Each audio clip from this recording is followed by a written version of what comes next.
A deadly night in a coastal paradise raises questions about who's watching the door, while our skies are finally clearing up after a week of chaos. Meanwhile, the Louvre is leaking, a neighbor is underwater, and Washington is sending a top envoy to smooth out some very expensive awkwardness. Let's get into it. Good morning. Welcome to Top of the Morning by Mint. I'm your host, Nelson John. This is your smart daily briefing on what matters. We cut through the noise so you start your day informed and ahead. It's Monday, December 8th. Let's get started.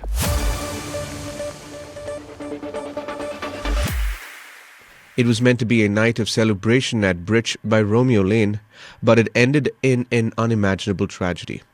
On Saturday night, a massive fire engulfed the popular Arpora nightclub in Goa, claiming 25 lives and injuring 6 others.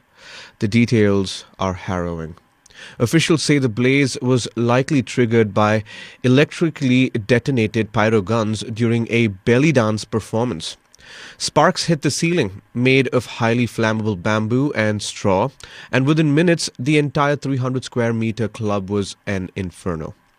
Most of the victims, including 4 members of a Delhi family and 20 staff members, were trapped in the basement and died of asphyxiation. Here's the frustrating part. This disaster was likely preventable. The club was reportedly built illegally on a salt pan and had been issued a demolition notice that was later stayed. Fire officials revealed the venue lacked emergency exits and was surrounded by water with only a narrow bridge for access, forcing fire tenders to park 400 meters away. Police have arrested 4 managers and teams have been dispatched to Delhi to apprehend the owner. Chief Minister Pramod Sawant has ordered a magisterial inquiry and a safety audit of all nightclubs in the state. While the government has announced ex gratia payments for the victims' families, the focus now shifts to the glaring lapses in regulation that allowed such a death trap to operate in the first place. If you've been refreshing your flight app in a panic this week, we finally have some good news. The Ministry of Civil Aviation confirmed on Sunday that operations at IndiGo are stabilizing at a fast pace after a chaotic 6-day stretch that left thousands of passengers stranded across the country. The recovery numbers are actually quite promising. We saw flights jump from a low of 706 on Friday to 1,565 on Saturday, with projections hitting 1,650 by the end of Sunday. While other domestic airlines have been operating smoothly at full capacity, IndiGo is finally crawling its way back to normalcy. But the government didn't just watch from the sidelines. They stepped in with a firm ultimatum.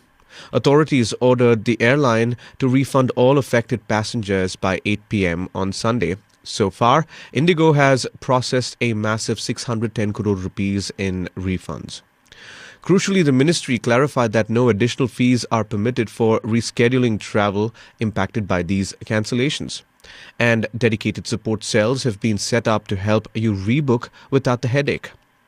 On the baggage front, the airline was ordered to trace and deliver missing luggages within 48 hours, resulting in 3,000 bags being reunited with their owners by Saturday.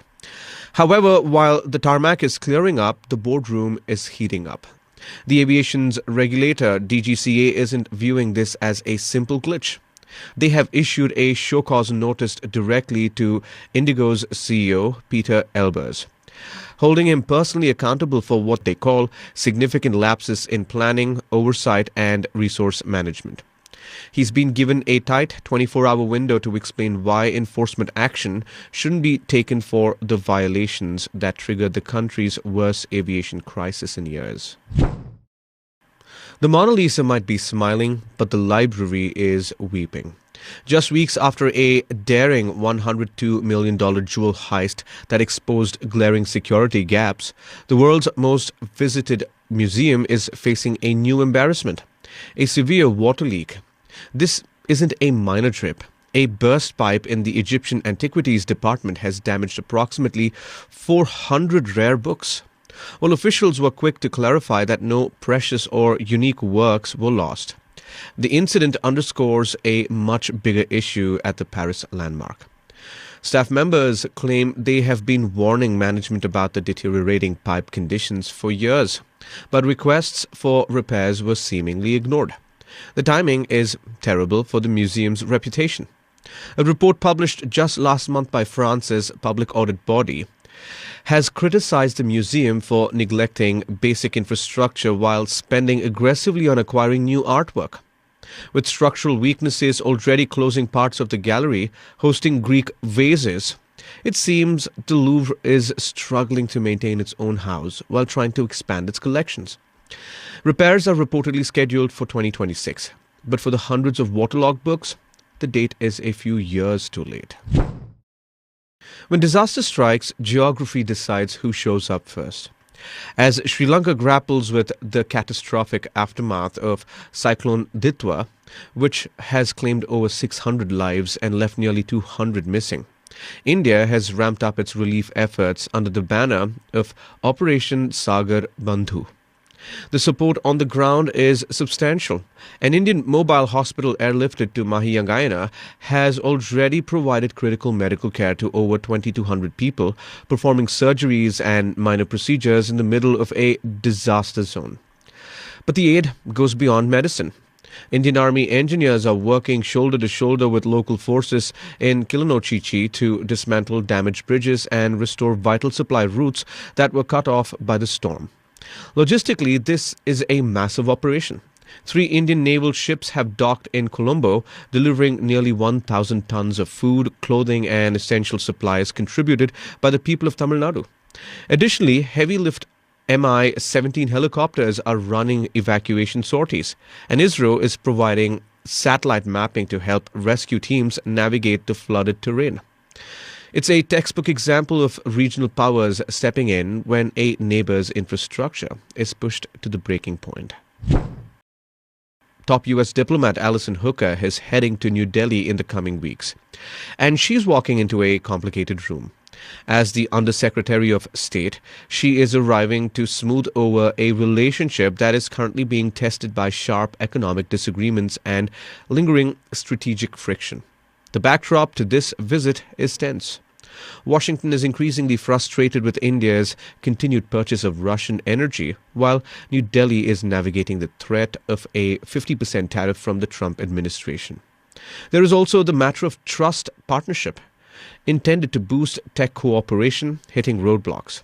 Hooker's goal is to keep the strategic partnership on the rails without letting these economic arguments derail the broader alliance. However, it's not all friction. Despite the tariff threats, business is still getting done. Just recently, Indian public sector companies signed a deal to import significant amounts of LPG from the US, and a massive $946 million sustainment package for the MH-60R Seahawk helicopters was finalized.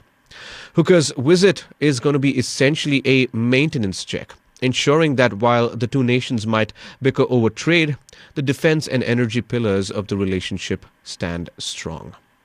That's all for today. Thank you for joining in. We're eagerly looking forward to our next Top of the Morning episode, which will be packed with the latest news. Until then, this is Nelson John signing off. Have a great day.